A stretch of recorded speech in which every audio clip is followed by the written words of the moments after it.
Over the past week or so, a lot of new and pretty interesting information has come out around Cyberpunk 2077, the up-and-coming game from CD Projekt Red. And this is all based around several different things. We get some more details around the story and introduction to this game, what you're going to actually be doing as you play it. We get a pretty big response from CD Projekt around recent rumors involving the game having multiplayer or being worked on, as well as 3 separate Cyberpunk games apparently being in progress. We get all of that and even a mention of a movie involving Keanu Reeves that I'm going to be going over in this video. If you guys do enjoy the content or you just want to hear more about Cyberpunk 2077, you can leave a like or subscribe. We know coming in this next month or so, there's going to be a lot more information and news, and I will definitely be covering just about all of it. So starting things off, just looking first at some of the new details we hear about the game and its gameplay itself. Cyberpunk 2077 is actually going to have 3 separate prologues for you to choose from. In a recent video, I talked somewhat about this. Basically, VG247 did an E3 interview with one of the Cyberpunk developers where it was described that depending on which you actually choose as your origin story while creating your character at the start of the game will affect your spawn point. And in follow-up emails, we got further clarification and details around that, as it was described that basically it's going to work pretty similar to an alternate start mod for Fallout or Skyrim if you're familiar with those. As you're creating your character in Cyberpunk 2077, you could choose to actually have the life path of either a nomad, a corpo, or a street kid, and depending on which of these you choose, it'll affect your starting location, so where you actually spawn in the world of Cyberpunk 2077, but even further, it'll actually have story implications, as this will affect dialogue choices and which dialogue choices are made available to you. This is actually really cool, and it seems like perhaps even some of those introductory or initial quests could be affected by this. We've heard many times how Cyberpunk 2077 is going to be a very true to form open world, and if right off the bat you're spawning in different locations, you have to imagine what you encounter first, what you actually do first with your character will be vastly different. Whether it be spawning in the Badlands on Night City's outskirts or even just in the core of Night City itself, depending on which choice you actually pick here. But even beyond that, this will actually have further implications. As many of you guys do know, there was a behind closed doors showcase of Cyberpunk 2077 gameplay at this past E3. I was fortunate enough to actually see that, and during it, there was a lot of dialogue choices associated with your life path. The character we were seeing did have the street kid life path. Seemingly he grew up in poor conditions and among some of the gangs of the region. As such, as we were doing a quest involving one of the gangs, we had additional dialogue choices based off our past experiences. I wouldn't be shocked if at the start of the game, depending on where you spawn, this will be only further exaggerated, as you'll be around those that grew up in a similar fashion. Although even further in a separate interview, we hear even more about the story of this game. This more about the overall tone and theme and how this is really meant to be a story to drag you in. One of the quotes getting a particular amount of attention is that they really hope it makes us cry, specifically saying, "We are going to make you cry." It's described how in Cyberpunk 2077, there's going to be joy, there's going to be tears, and there's going to be laughter, and even the occasional anger to just really flesh it all out. And just speaking overall, how the story is meant to be something to really move the player. It's one of the main goals while writing it. In the cinematic trailer, we may see a glimpse of it. It seems like early on, one of the story components might be seeing your friend Jackie die. It's not totally clear if this has to happen or if it's maybe just one of the options that could happen during some or maybe even most of the playthroughs, but depending on how much of an attachment or connection you develop with him, it could be a fairly significant moment early on that is a tearjerker for some. Overall, I'm pretty excited to see what kind of emotional moments there are in Cyberpunk 2077, especially when considering how much choice or variation there can be around this. But then I did want to take a look at and go over CD Projekt's Red correction over some of the previous statements made around multiplayer and several Cyberpunk games being a work in progress. So if you're not familiar, and I did talk about this in a video from just a few days ago, there's recently a conference in Poland. There, CD Projekt Red was present, and we got additional details around what the studio as a whole was working on, reportedly 5 projects in total. And in the initial interview, the one that got a lot of coverage and seemingly warranted this response,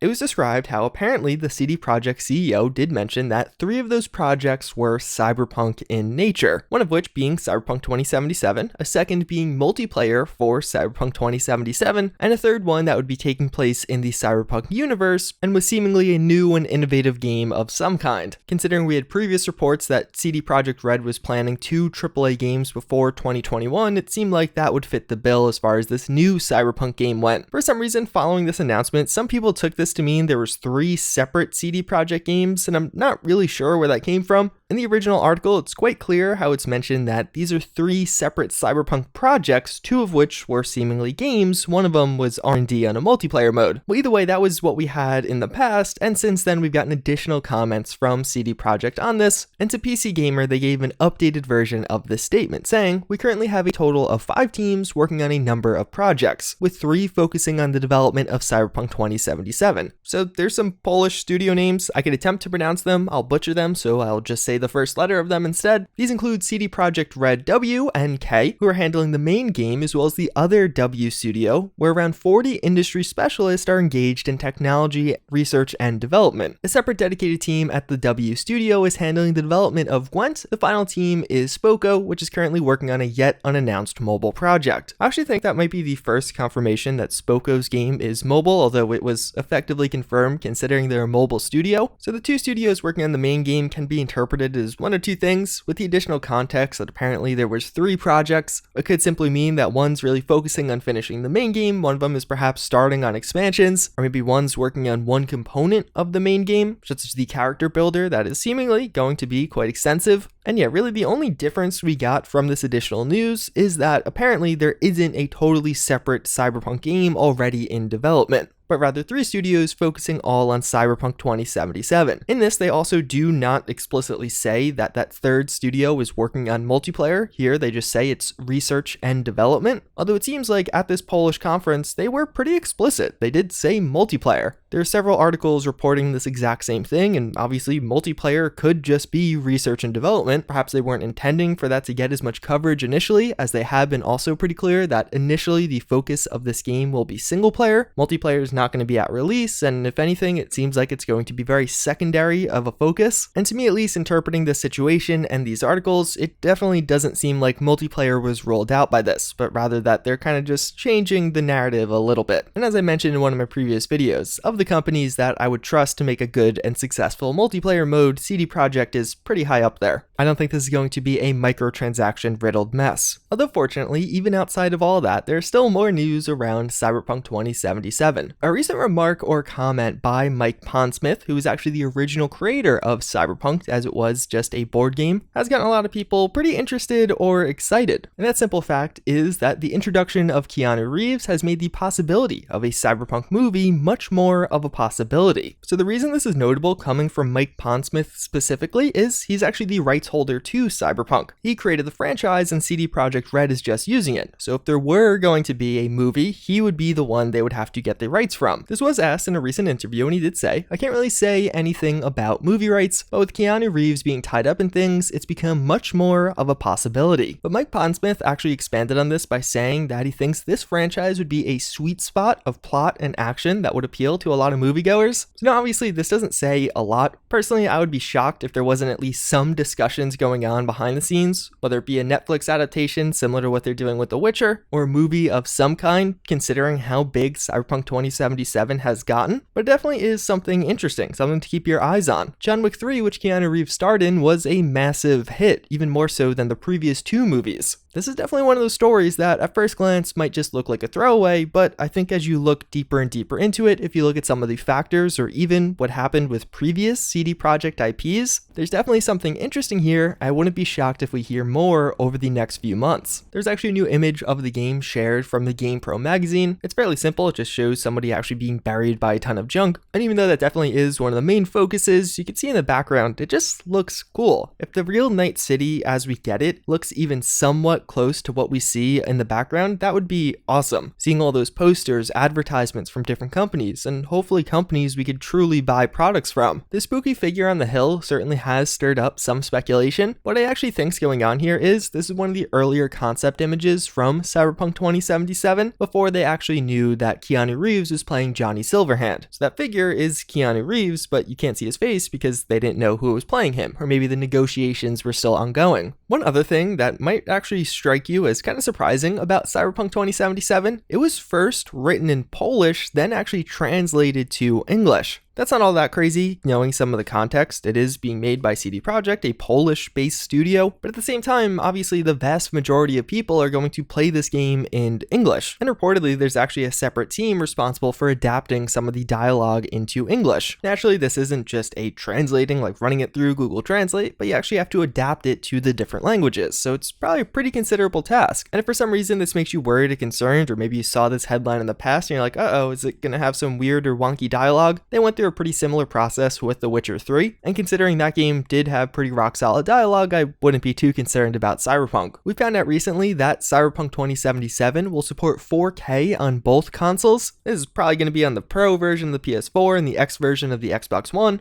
And just some overall feel-good news around CD Projekt as a larger company. The Cyberpunk 2077 gameplay has now finally surpassed Grand Theft Auto 5 to be the most liked gameplay on YouTube. Some of this is probably just macro events from Grand Theft Auto 5. More people are on the platform, more people are paying attention to gameplays like this. But I also think it does actually speak to the game as a whole. I think Cyberpunk, the Cyberpunk universe, and just really the genre this game fills out will have a lot more mass appeal. And I think this is going to be a massive title. Not that The Witcher 3 was by any means small, I just think this is really going to bring it to the next level. Naturally, looking at the likes on a single gameplay video is just one derivative of that, but I'd be very curious to see when we get this new gameplay that should drop later this August, what kind of likes and views that does, even in just the first 24 hours. Even beyond that, CD Projekt just announced that every third copy of the digital version of Cyberpunk 2077 on PC was actually pre-ordered on their own website. This is notable because they've been kind of pushing this fairly hard, as 100% of the money goes to CD Projekt. There isn't Steam or another retailer actually getting a cut of that. And as one final note, something I do want to touch on, very recently somebody from CD Projekt did reach out to me and actually gave me access to the GOG Galaxy beta. This is actually a really cool program, and I'm not by any means sponsored or required to say this, I've just genuinely been using it and enjoying it. It actually allows you to kind of import all of the content from all of your various game launchers, so whether it be Steam,